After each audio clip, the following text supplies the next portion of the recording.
At the International Martial Arts Festival in Osaka, Japan, a young American fighter, Dylan Kray, reigning champion of freeform combat, stepped onto the stage during a discussion session. Riding a global wave of fame after signing a major action movie deal, Dylan declared, "The era of traditional martial arts is over. I'm here to put an end to those old illusions." The room fell silent. At the judges' table, an old man in a plain brown jacket, his hair salt and pepper, quietly took notes. It was Chuck Norris, invited as an honorary judge. Dylan turned toward him with a smirk. "I can show you what real modern martial arts looks like, right here on this stage." The judge was challenged in public. No one knew he once trained his own opponent. Osaka, Japan, March. A gentle drizzle whispered against the glass dome of the International Convention Center. Inside, thousands packed into the main auditorium for the World Martial Arts Festival. Not just a competition, but a vibrant crossroads of tradition and innovation, where ancient martial philosophies met modern fire and flair. Up above the stage, a massive LED screen displayed a bold title: Dialogue between the New Generation and the Masters. This wasn't supposed to be a fight, just a conversation. At least, on paper. A host stepped into the spotlight with infectious excitement. Ladies and gentlemen, to kick off today's program, we proudly welcome the rising global icon, the reigning freeform combat champion, Dylan Kray. The crowd erupted. Lights beamed down on a tall young man with gelled hair and a smirk that belonged more on a movie poster than a dojo wall. Dylan walked out like a star, not a warrior. His sleek, modern combat uniform hugged his athletic frame, built for show as much as for fight. He waved to the audience. No bow, no respect gesture, no tradition. Back among the judges, one man hadn't even looked up. An old man, grey plait hair, a plain brown jacket, simple black cloth shoes. In his hand, a leather-bound notebook and a pencil worn down to the nub. He was writing, slowly, not scoring, just recording something deeper. Nobody noticed him. Nobody needed to. To most in the hall, he was just a ceremonial guest, a retired master from a forgotten age. No one remembered his name. Some didn't even know he once had one. But one person knew very well. Dylan Kray. As the applause faded, Dylan took the mic and stood under the spotlight. His gaze swept across the audience, then paused, just slightly, on the old man. "I grew up on social media," Dylan began. "I started martial arts at 6, but I learnt real fighting from YouTube. I didn't learn by bowing, serving tea, or sweeping floors. I learned by fighting, from people who took real hits in real situations." A few hesitant claps followed. And I believe many of us here, especially the new generation, feel the same. His tone darkened, now edged with sarcasm. "I'm not here to honor the past. I'm here to say, some traditions belong in a museum." A ripple moved through the crowd. Masters from Thailand, Korea, China. Some frowned, some stayed still, but none spoke. Dylan smirked. "I won't name names, but..." He turned fully, pointing toward the judges' table. "If we're still clapping for people who haven't fought in decades just because they were on VHS tapes, then we're not discussing martial arts. We're talking about nostalgia cinema." The spotlight scanned the room and landed on the old man. Still seated, still silent, Dylan pressed on. "And if that judge, known for his fancy spinning kicks, still thinks he can hang with someone like me, I'll gladly give him 60 seconds to learn the difference between tradition and evolution." This time, no one clapped. A chill passed through the air. The host cleared his throat nervously. Some journalists raised their cameras. Backstage, a girl on the youth team whispered, "Who's he talking about?" Another quietly replied, "That's Chuck Norris. He was once called the last breath of American martial arts." The girl's eyes widened. But on stage, Dylan stood proud. If anyone here feels personally attacked, I invite you to join me on stage right after this talk. I don't need a performance, I just need 60 seconds. His voice lowered. And if anyone still believes their 1980s legacy can protect them from a roundhouse kick, maybe check your hamstrings before trying. And then, for the first time, the old man raised his head. A face etched with time, eyes sharp. Chuck Norris looked at Dylan. He didn't speak, he didn't nod. He just looked. And the hall fell quiet. Not from fear, but because that gaze froze time. The host swallowed, tried to smile. Thank you, Dylan Kray, for that passionate introduction. Dylan bowed, more like a mock salute, then turned, smiling as he walked off stage. He thought, they'll all remember me. But at the judges' table, Chuck Norris closed his notebook and wrote one last line. Silence does not mean forgetting. When youth steps onto the stage with light, and age enters with memory. If you search Dylan Kray online, it takes less than half a second for thousands of results to appear. The top photo, a chiseled young man, piercing eyes, a confident smirk somewhere between pride and provocation, tattoos etched like battle scars, from a journey he proudly claimed to have walked alone.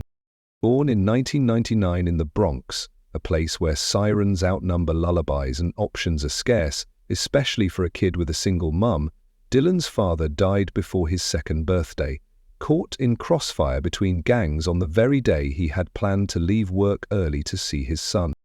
Dylan grew up in silence. Not peaceful silence, but the hum of sirens, screeching tires, muffled arguments through apartment walls, and, sometimes, his own quiet breathing at night, wondering what came next. At 6, Dylan was bullied. A skinny kid with no dad, messy curls, ripped shoes. He was a target. One afternoon he came home with a busted lip and teary eyes, but no tears. His mum, Yvonne, said nothing. She didn't scold or coddle. She pulled out a CD from under the couch, labeled in Sharpie. Karat Vol 1. No dojo, no master, no formal class.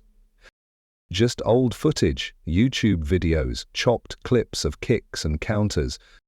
Dylan copied them, over and over, in a tiny apartment 3 strides wide. He didn't learn to bow. He didn't learn to breathe. He learned how to stay on his feet. At 12, he knocked out 3 older bullies behind the schoolyard using a spinning kick, the same one he had seen in a grainy Chuck Norris versus Bruce Lee video at least 100 times. That was the start of Dylan's underground fighting fame. No hype, no coach, just rage, grit, and nothing to lose. At 18, a private sponsor sent him to Thailand for formal Muay Thai training. He quit. Too slow, too ritualistic, not real enough, he said. He turned to freeform combat, a TikTok sensation. In his most viral clip, Dylan knocks out a former jiu-jitsu coach in 5 seconds with a clean knee to the jaw. No headgear, no padding, just raw intent. 80 million views in 4 days. They called him the end of the old era. He called himself the last one still fighting to survive, not for medals. Dylan didn't hate tradition. To him it was sacred, but dead. And those clinging to it? Delusional? What Dylan didn't know, tradition wasn't dead. It was waiting. Like an old father, silently watching, waiting for his arrogant child to stumble. Most didn't know the name of the grey-hailed man sitting quietly on the judges' panel. Few knew he had written the original rules for non-weapon exhibition combat, the same ones Dylan now used to build his brand. And almost no one knew Chuck Norris had once trained the man who became Dylan's first master. Chuck was born in 1940, a life marked by 2 words, discipline and silence. From serving in the Air Force to becoming one of the earliest pioneers of formal karate competition in America, Chuck carved his place in history, not with noise, but with consistency. There was a chapter, though, from the mid-80s to late 90s, rarely discussed.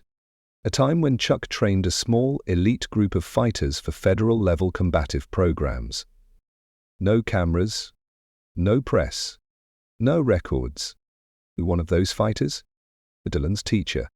A man who once knelt before Chuck at the end of a training session and said, "You taught me what no ring could, how to hold back when I know I could win." In 2002, Chuck stepped away from the public eye. An exhibition gone wrong. A misplaced kick left a junior student partially paralyzed. Chuck declined legal immunity, but more than that, he exiled himself. He stopped performing, declined films, cut all media ties. For 20 years he only appeared as an honorary judge at traditional events, where he could observe, write, and remember. Every morning he rose at 5 a.m., practiced gentle Tai Chi, sipped tea, and read old philosophy books. He mailed handwritten letters to former students if they were still alive. No one knew where he went at night. No one saw him train, but no one ever said he had weakened, because his eyes, though dimmer, still held something you couldn't meet without trembling.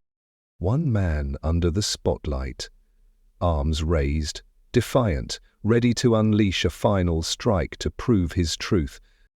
Another seated in the shadows, pencil in hand, unmoved, waiting for silence to do the speaking.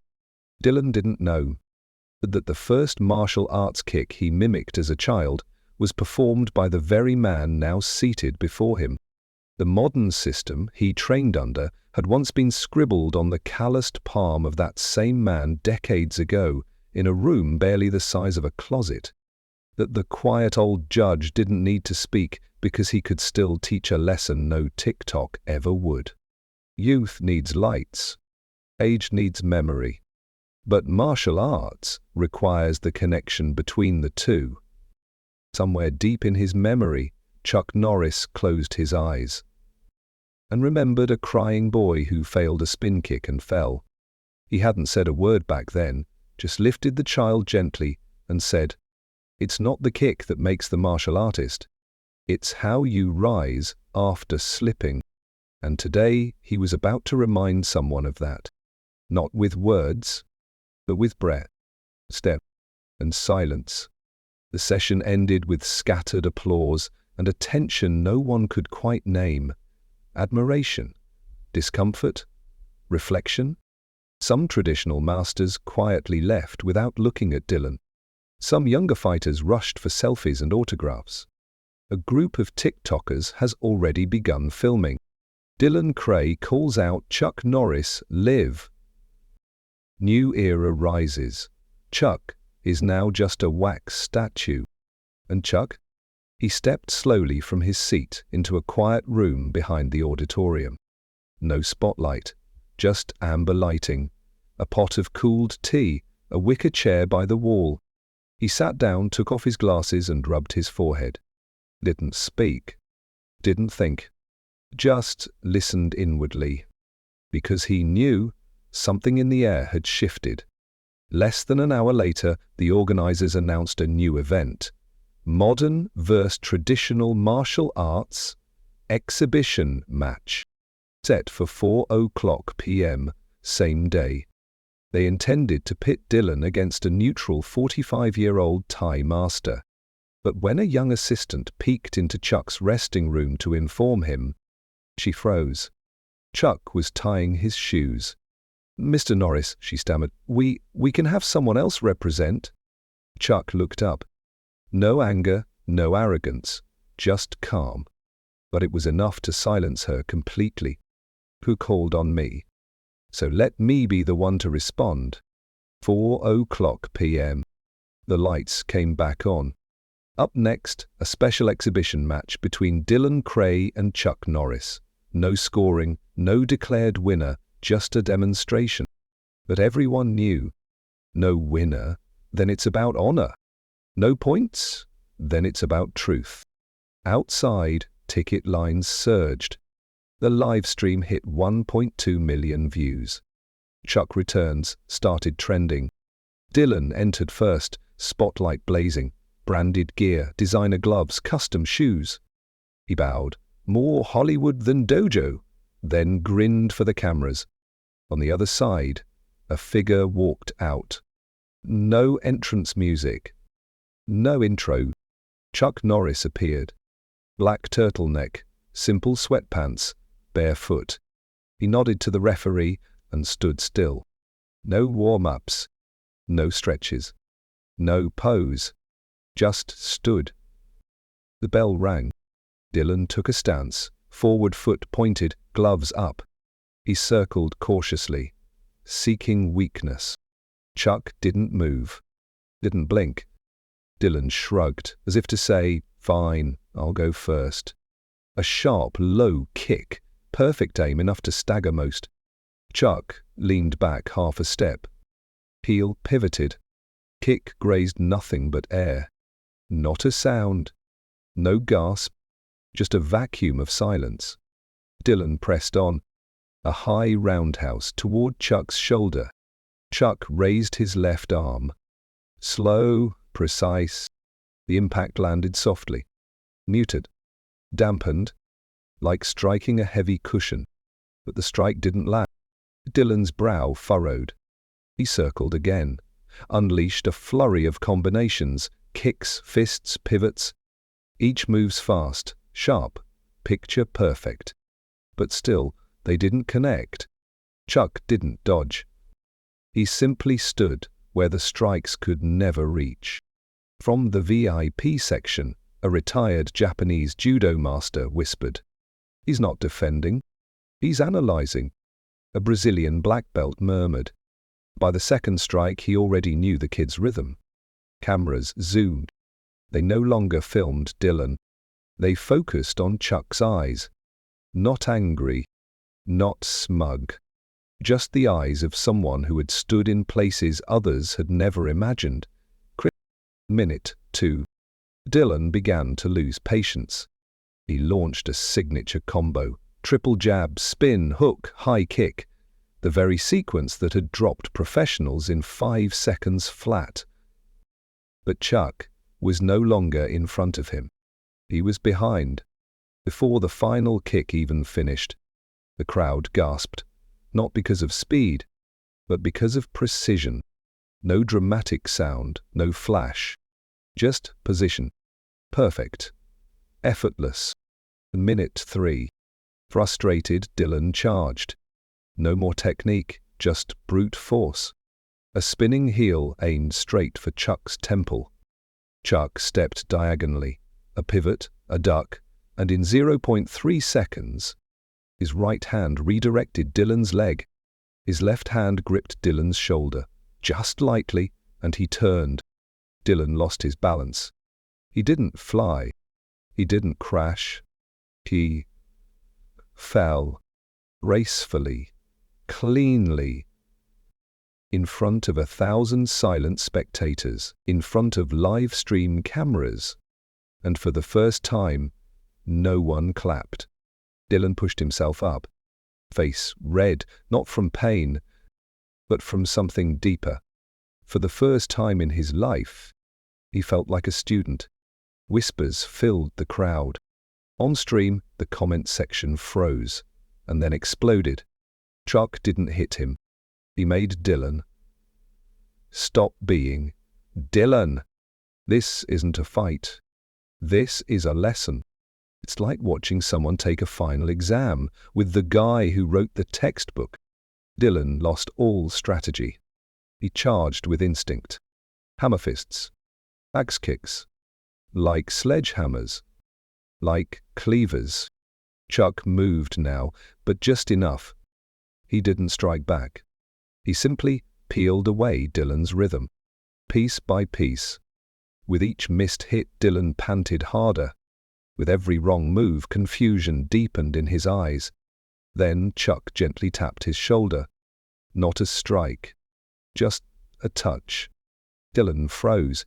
Chuck looked into his eyes. "You're not fighting me," he said.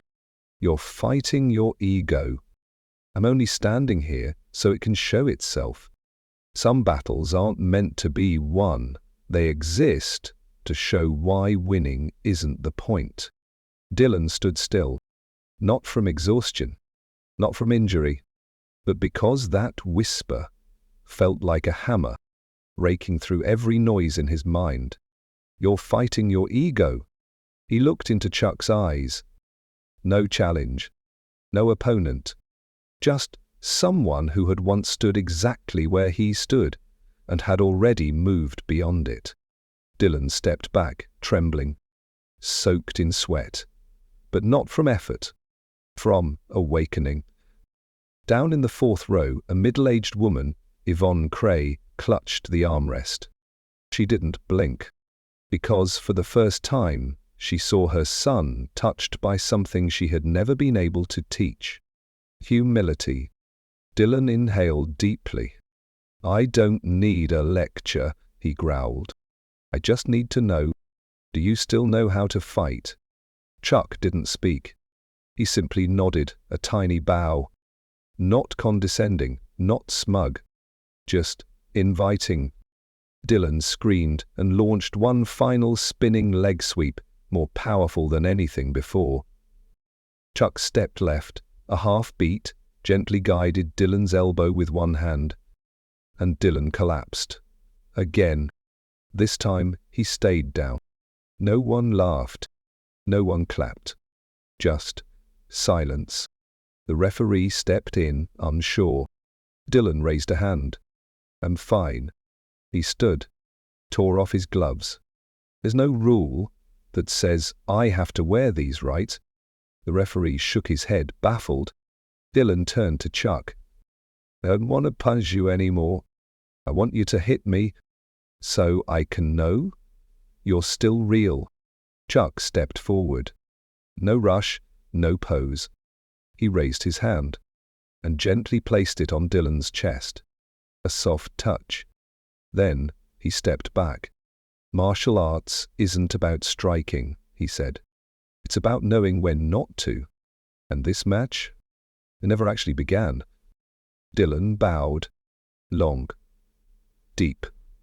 With weight. For the first time, truly bowed. The entire arena fell into stillness.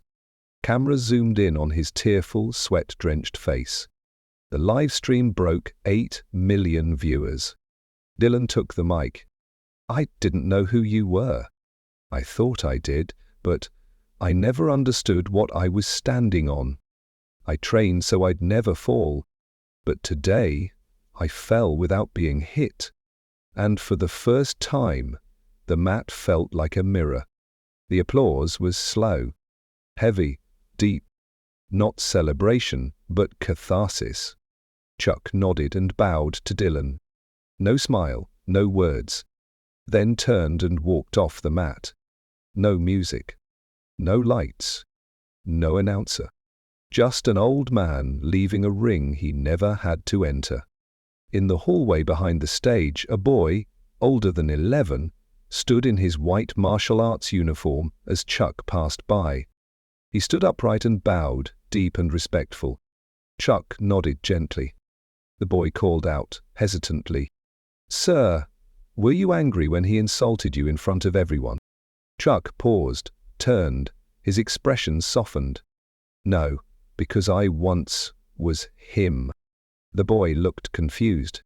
Chuck continued, I was angry too. I needed to prove myself. But I had a teacher who once told me.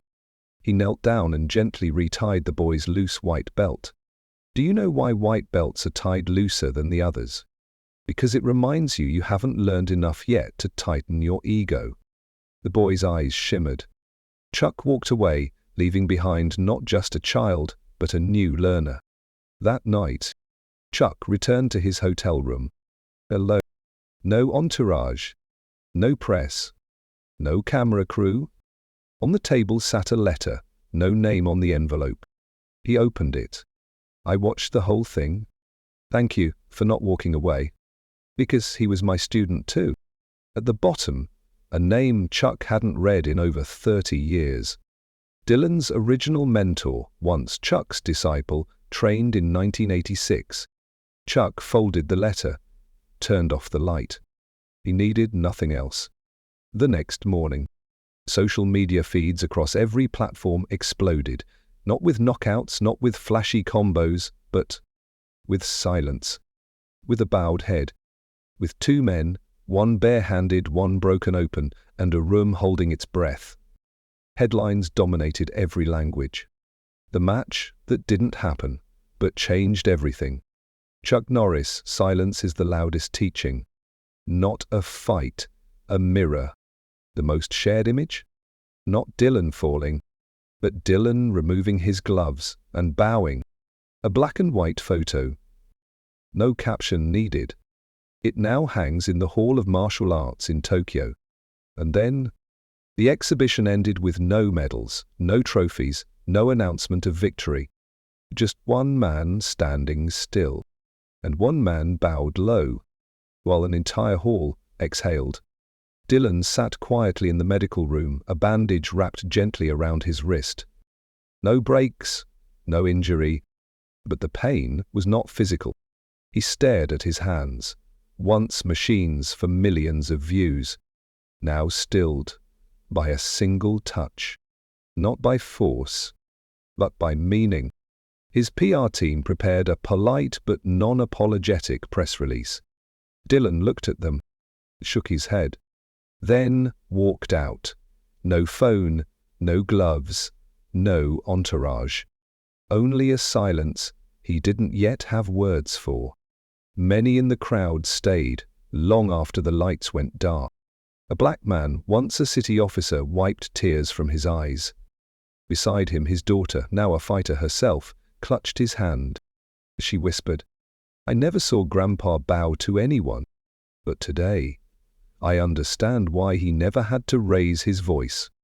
A retired Japanese master nodded nearby. Today, martial arts has turned to its rightful place. Not on the mat, but within the spirit. Soft applause began, not for Dylan, not for Chuck, but for something truer than both. Understanding. Back in his hotel room, Chuck laid his coat across the chair. He sat by the window, cracked the curtain, and watched the city glow. In his hand, the same notebook he carried into Japan. On the final page, he wrote, "Today, a young man discovered something. That took me 30 years to learn. Well, I didn't teach him. I simply stood still, so he could see himself." He closed the book, leaned back, closed his eyes, not smiling, not proud, just still, like a man who had finished his path. The next day, Dylan found Chuck outside his hotel suite. No uniform, no spotlight, just a young man with softer eyes. He knocked gently. Chuck opened the door, calm, expecting. "I don't know where to start," Dylan said. Chuck said nothing. He motioned toward a small bench in the corridor where sunlight filtered through in quiet lines. Dylan sat, laid his black belt across his knees, untied. He exhaled. "Yesterday, I saw myself smaller than I've ever been." Chuck looked at him, eyes steady, then replied, "You're not smaller. You just stepped into a place we all must go, if we're ever to keep learning." Dylan bowed his head. "I thought I was the end of an old era. Turns out, I was the beginning of a real lesson." Chuck placed his hand gently over the black belt. "The belt isn't wrong. It just needs to be tied again, with a different heart." Dylan looked up. His eyes no longer burned. They shimmered. 2 weeks later, at a training center in the Bronx, Dylan opened a free martial arts class for kids from his old neighborhood. On the wall, one photo, no caption, a black and white image taken from behind of an old man tying a white belt on a boy. Below it, handwritten, "The silence between strikes is where wisdom lives." Before flying back to the US, Chuck stopped at a small mountain post office. He mailed a package. No return address. Inside, his notebook, filled with counter-strike techniques, and one note. To the student who learned when to stop.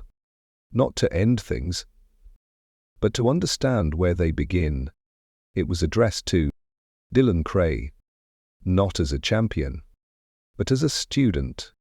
The clip was shared everywhere. Not for violence, not for spectacle, not for highlights, but because of a bowed head, a removed glove, a man who didn't move but talk more than anyone else could have. When you live long enough, you learn. Not every punch must be thrown. Not every insult requires an answer. Not every victory proves you were right. Sometimes standing still, at just the right moment, teaches more than any roar ever could. Chuck Norris didn't return to prove he was still strong. He returned to show that silence still means something. That martial arts doesn't live in muscle. It lives in every breath you choose not to waste. As for Dylan, he didn't lose. He grew. And in this world, maybe that's the most profound victory there is. Some falls bruise the body. Some awaken the soul. People learn martial arts to be stronger than others, but those who are truly strong know when to stop needing that.